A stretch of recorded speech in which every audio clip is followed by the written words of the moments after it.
Welcome back to Bitt Bytes. Today, I'm very excited to be joined by Jim Martin. He is Bitt's Chief Technology Officer. Jim, welcome to Bitt Bytes. Thank you. It's good to be here. So, I want to jump right into the Eastern Caribbean Central Banks, the ECCB's DCash pilot. Tell me about the key technical milestones for the DCash pilot so far. Okay, the key technical milestones.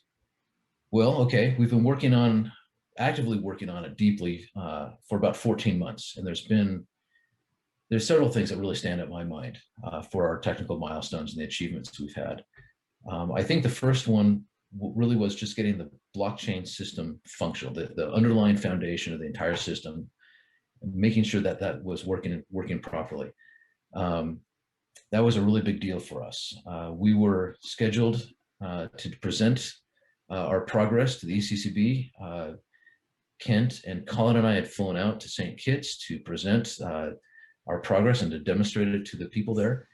And we had gotten it working at the office and on our computers, but there's still a bunch of niggly problems that we weren't satisfied with. And so as we were there in our hotel room, we were working till 3 or 4 in the morning some nights in preparation for our meeting towards the end of our week in St. Kitts to demonstrate this. And so we were up late, we were working our tails off, working through various bugs and issues to make sure that this demonstration of our blockchain system was going to go perfectly. So we finally worked it out, and Kent and I were so excited. We got there in the meeting room, and we had our laptops out, and we started running everything.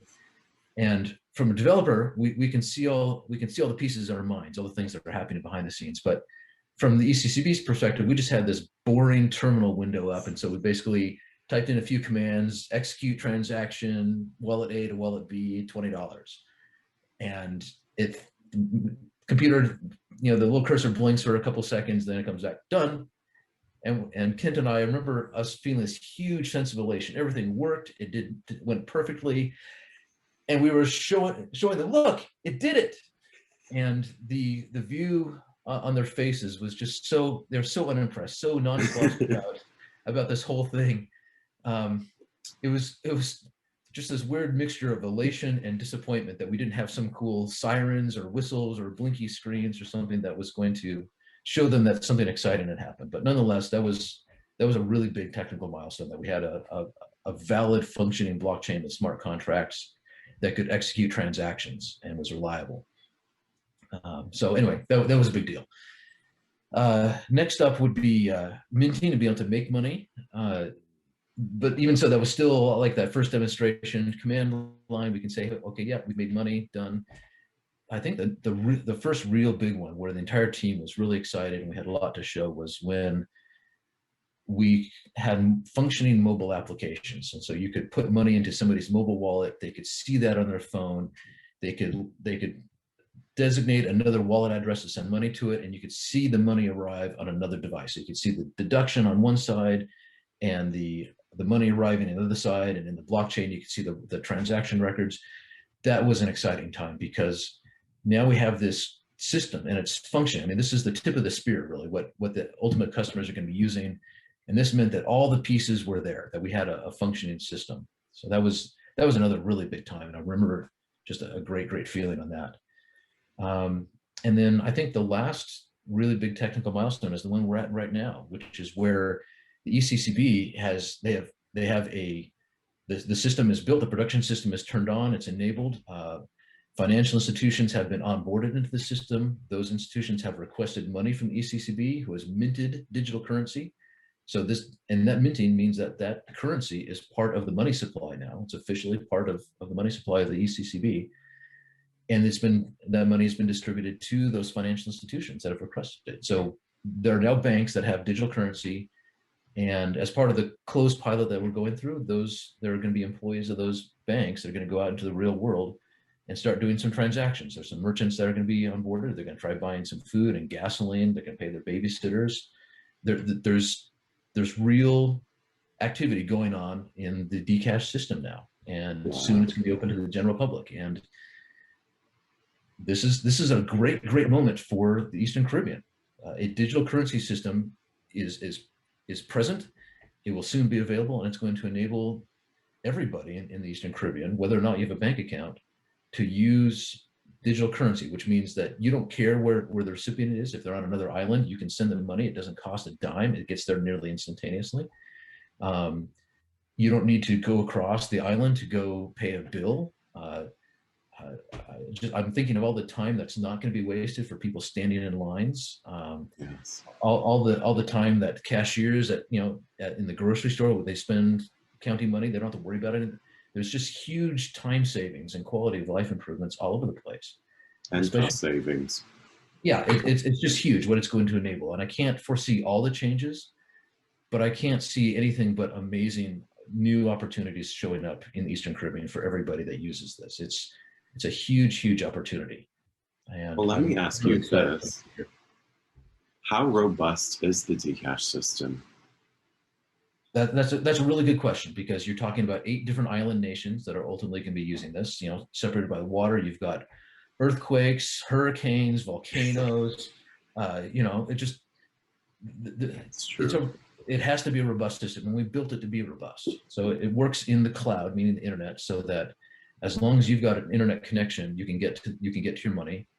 And if you don't, if you're off fishing or someplace else, your money is still safe. It doesn't get lost. If your phone falls in the water, there is a way to recover your money. And that's actually a huge improvement over cash alone. If you lost your wallet or your purse, or it's stolen, it's gone. There's no way to get it back. But with digital cash, we've built into the system a couple different ways for that money to be recovered. We know that you have it, and there are ways for that to be recovered. And that's also another improvement that's been made over physical cash.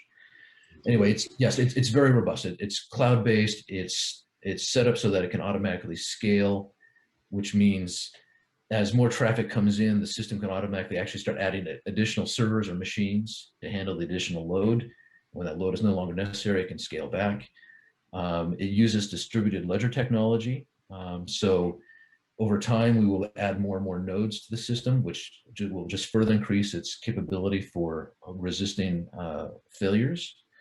As a blockchain, blockchains are amazingly resilient structures, and so any data that's in there we can't change it. Nobody's going to modify it and try to steal your money. And if there's any sort of outage or failure somehow, some way, I don't know, the internet goes down globally, the data is still safe and secure. So as soon as the powers that be bring the internet back, your money is still safe. And I love that safety, the flexibility, and overall the total robustness of the system in terms of its ability to resist attack from Russian hackers, if you will, failures, undersea power cable severance, breakages. It's a great robust system. There's not a lot to worry about there. Well, you spoke about flexibility and interoperability, and I want to ask you, the DCash system that you've created will service a population of about 700,000. Right. Looking ahead, how scalable is the technology that you and your team have created? It's very scalable. We've already, as part of our development process, we did a bunch of load testing to make sure that our system could handle all of those people doing multiple transactions, more or less at the same time. And yeah, if everybody jumped in at the exact same second, it'll slow down a little bit. But the system will easily handle the entire population of the Eastern Caribbean for now and well into the future. And so we're really confident that we've been able to deliver a system that will satisfy the needs of the Eastern Caribbean for now and for quite some time to come. And it's also built so that as new technology develops, we can update pieces of the system without taking the system down. So literally while the plane is in flight, we can change engines, wings, cockpit controls, and we can do so without other people really noticing. The system will just, it's built so that it can be upgraded on the fly. Okay. And if, say, a country were to tap Bitt with a population whose population is 7 million or 700 million, would this technology be scalable to service a population of that size? Yeah, 7 million, no problem. Do that tomorrow. 700 million, we'd have to scratch our heads a little bit and find ways to get the necessary performance improvements. But you know, if China or India want to hire us, we'd be happy to take the job. So we're pretty confident we can get there. Well, as we approach the launch, the public launch of DCash, you said right now there's a closed pilot. As we look ahead to the public launch of the DCash pilot, what are you most looking forward to? What am I most looking forward to? It's not quite ready yet, but at some point I want to be able to have somebody somewhere in the Eastern Caribbean who's thirsty walk up to a Coke machine, just wave their phone at it, and have a Coke just pop out of the vending machine. That's ultimately where I want to get the system, that it's that ubiquitous, that commonplace. But up front, I'm looking forward. Well, what I'd like to be is a fly on the wall where that single mom who's pressed for time doesn't have time to hop on the bus and go across the island to pay for the cable or the phone bill or whatever, that she just realizes she can just pick up her phone, tap a few buttons, and the bill is paid, and she doesn't have to go anywhere, and it just saves her time and effort, and just is additional peace of mind that it just saved her all that work, and she's able to focus on things that are much more important to her. That's stuff like that is what I'm really shooting for, so that lots of people just see lots of tangible improvements in their quality of life.